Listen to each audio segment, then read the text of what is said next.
It's delivery time, though I wonder exactly what use this guy here would have. You know, knowing that Dark Cave leads to Route 46, it's not like he's actually gonna move his ass over there or anything. But the importance, the reward, which is probably going to be completely pointless. And speaking of completely pointless things, I think you've heard by now of the pedometer that they're planning on making. It's going to be compatible with Hard Gold and Soul Silver, and you can store a Pokémon in there, and it can gain experience and happiness while you're walking. You know, the same happiness you get by having your Pokémon in your party while you're walking around, and the same experience you get by putting your Pokémon in the daycare. As I said, a waste of time and money, and I predicted it. It's a completely useless move. Nightmare, yeah. When's the last time you used Nightmare, even in-game? At least Dream Eater is decent because it provides some HP, but Nightmare? Well, it just kills your opponent slowly, a lot slower than you would by using any other move. At least Dark Ray's ability is decent because you don't have to waste a turn setting it up. Now what I'm going to do, now I don't have the Spearow anymore, so I'm going to grab back my Togepi and put it in my party. Why? Because I can. And once that's done, I'm going to backtrack all the way to the toll booth with the guy that gave me the letter in the first place. Now you can consider yourselves lucky. Once again, I'm going to spare you the backtracking session.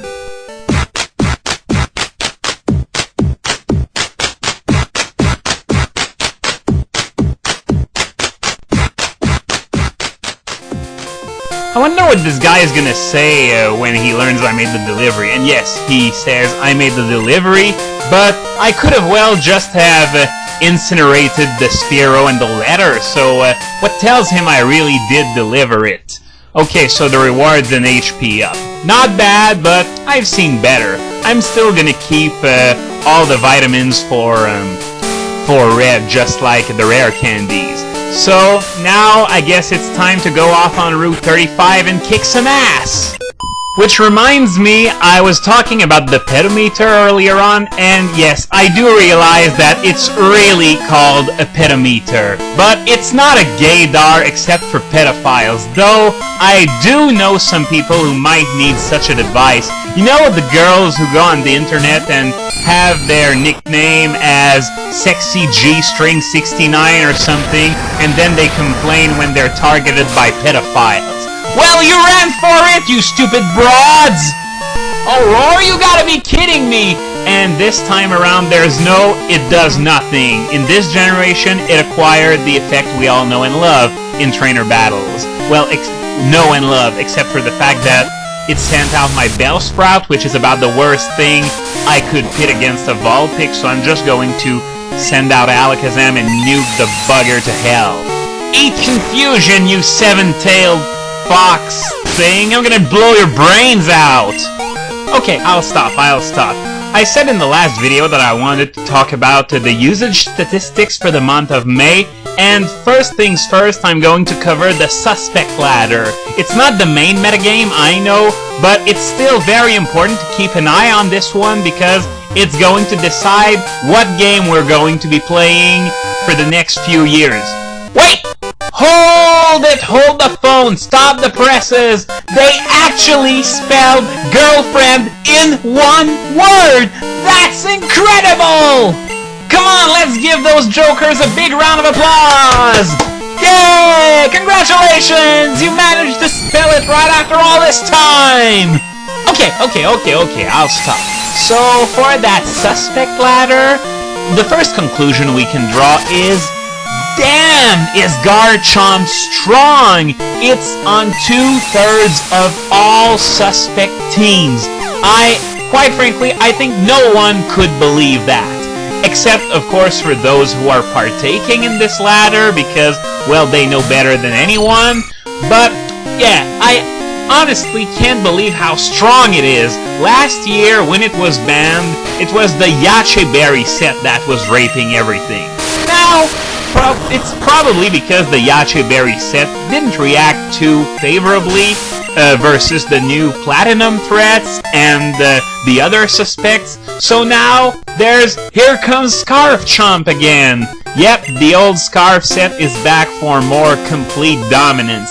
And quite frankly, that's the impressive thing about Garchomp. Whenever there's a set that begins to falter because everyone's packing a counter for it, there's another set to pick up the slack and keep on raping everything.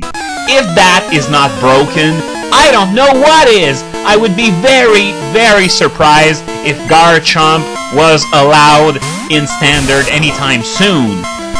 And another thing I'm sure everyone who saw the list noticed is that Deoxys, the Emerald form that is, ended up in 5th place when it comes to overall usage. Despite only being allowed for something like 3 days, it was still used more than any non-suspect short of Scizor, and it was used even more than Manaphy or Latias. Now Latias is a special case, so I'll come back to it later, but Manaphy, something tells me we might be seeing it in Standard. Finally, because as I've said several times before, I don't understand why it was Uberified in the first place. Now as for Latias, it scored a pretty disappointing result, like 17th or 18th. Almost out of the top 20 regardless. And well, the likely cause is because Latios is here too. Well, of course, anyone who's played Latias in Standard in recent months knows how fantastic it is at playing support and still managing to kick ass and take names offensively.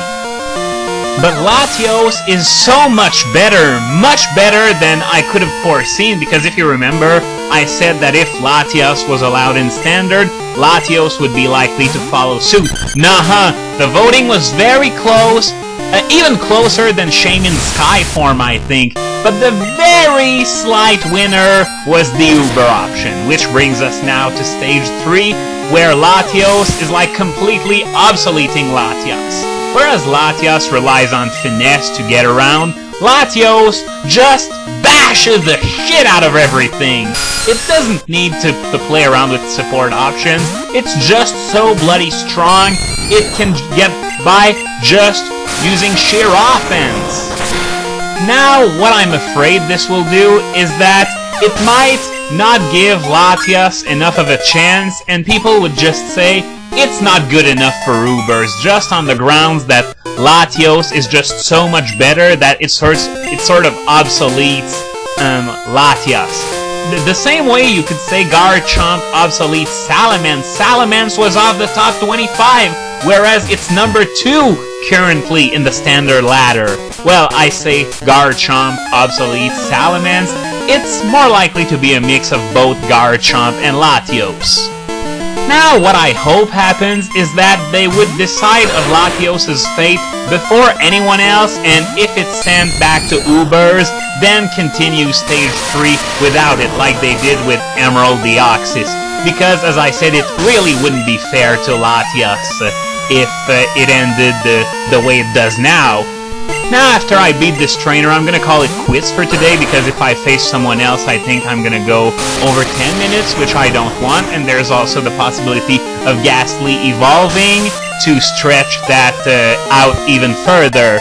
So I've covered the suspect ladder in this video, and I've had a lot to say about it, but there's also a lot to say about the Standard and Uber ladders, which I'm going to cover in the next video. But for now, what I'm gonna do is I am going to lock myself up with Buena in her studio for a couple days.